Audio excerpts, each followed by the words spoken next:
It's the one thing that we all have, the mind, right? But it's the one thing that we don't have a manual for.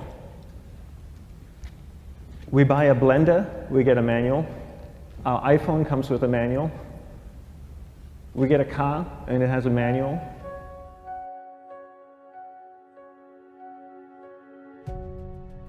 Nobody teaches you how to use the mind. There's no manual for the mind. So this, I think, is one of the most essential things in making progress in our life, is really understanding how our mind works. It's the one thing that we have to live with 24 hours a day, 7 days a week. We have no choice. Imagine if most of you slept 8 hours a day, which most of you don't. You slept and you were awake 16 hours a day. In the 16 hours you practice your awareness just randomly moving from one thing to another, to another, to another. All day practice being distracted. What would you be good at after 6 months?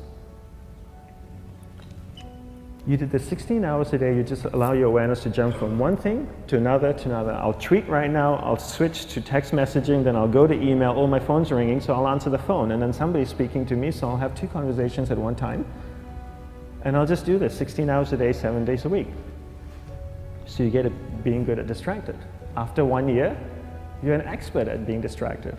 After a year and a half, they'll invite you to give keynote talks on being distracted. You're so good, you practice 16 hours a day. So the same works for the opposite. If you practice being concentrated 16 hours a day, what would you become good at? You become good at concentrating. And all it takes is practice. By just doing one thing at a time. Keeping your awareness on one thing at a time. And you integrate this into everything that you do in your life. So the best way to do it is pick a few opportunities in your everyday life. For example, we all speak with people. When I speak with somebody, I give them my undivided attention. I keep my awareness on them, and the conversation is really brief. Why? Because we're concentrated. We're not being distracted. A 10-minute conversation normally just takes 3 minutes because you're just so focused.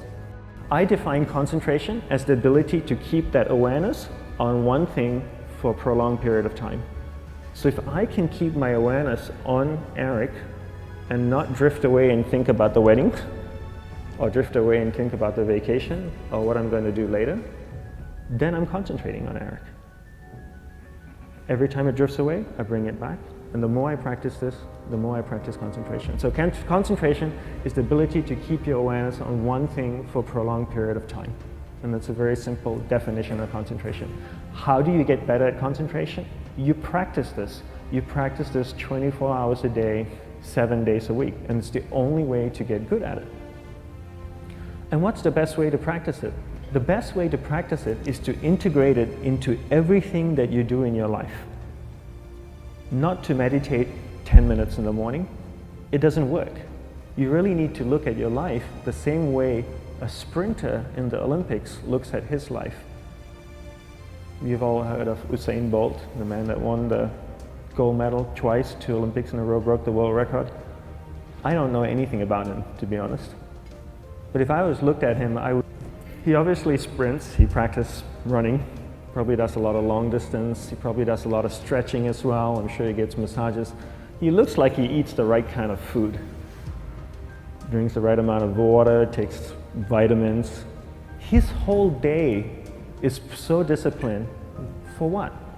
To prepare him for 9.57 seconds. I think that's what the world record is, right? For 100 meters, 9.5 or 9.57 seconds. His whole day is preparing him for that short time, not the other way around. A lot of people say, you know what, I need to be more concentrated. So you know what, I'm going to meditate in the morning, I'll sit down for 2 minutes. Okay, now I'm Zen master. And the remaining 23 hours and 58 minutes, they just go about being ordinary and crazy. How does that work? How would you change? It's not balanced at all.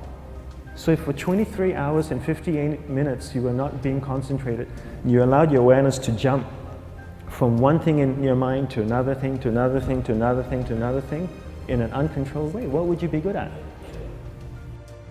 And out of a prolonged concentration comes the wonderful power of observation. You just become more observant, and when you become more observant, you see solutions quicker and you solve things quicker. And it's a wonderful, powerful feeling when somebody is concentrated on you and not being distracted. So the best way is to integrate it into your everyday life. You're speaking with your spouse, give her or give him your undivided attention. So develop your awareness, integrate it into everything that you do in your life. And that's the best way you become good at. The next thing we need to develop is develop your will. Will is really important. Will is almost like a muscle in your mind, and you use that to pull and control your awareness and take it from one area of the mind to another. And the will needs to be developed, and same like concentration, if you don't cultivate the will, it doesn't grow. And this is something that really needs to be cultivated. How do you develop the will? There's 3 very simple ways to develop the will. 1 is you finish what you begin. 2 is you finish it well beyond your expectation, no matter how long it takes. 3 is you do a little bit more than you think you can do. All of those things require effort, and effort is will. It's so much easier to start a project than to finish a project, right? When you start a project, you're feeling creative, you're feeling inspired, you're full of energy. At the end of the project, you go, whose idea was this? So it requires tremendous amount of will to finish, and every time you complete something, you develop a little bit more will, and you have that muscle. And will is an amazing thing to develop, because once you develop will, that same will you can use in every aspect of your life to keep your awareness on one thing at a time, to finish projects, to see things through to the end, anything you want. The best way to develop will? Bring it into your everyday life, into everything that you do. Give you an example, the way I integrate it into my everyday life, I try and finish what I begin. So for example, going to sleep. I sleep every night, so I put on my pajamas, I floss, I brush my teeth, I go to bed, I sleep, I wake up in the morning, I make the bed. Why? Because I'm finishing what I start.